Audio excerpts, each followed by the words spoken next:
আয় আল্লাহ, জানি না এই মজলিসের মধ্যে কার জন্য দোকানে দাফনের কাফন হাজির হয়ে গেছে। আল্লাহ, জানি না কার জন্য মসজিদের খাট হাজির, জানি না কার জন্য মসজিদের খাট অপেক্ষায় আছে। আল্লাহ, মৃত্যু একদিন হবে, মৃত্যু থেকে পালানোর রাস্তা নাই।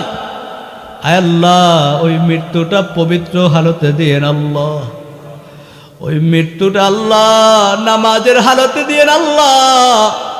আয় আল্লাহ, অ্যাক্সিডেন্টের মৃত্যু থেকে হেফাজত করেন আল্লাহ, স্ট্রোকের মৃত্যু থেকে হেফাজত করেন আল্লাহ। আয় আল্লাহ, বেইজ্জতি মৃত্যু দিয়েন না গো আল্লাহ। আয় মালিক, মৃত্যুর সময় আমাদের সকলের জবানে কলেমা নসিব করে দিয়েন আল্লাহ। আয় মালিক, অনেক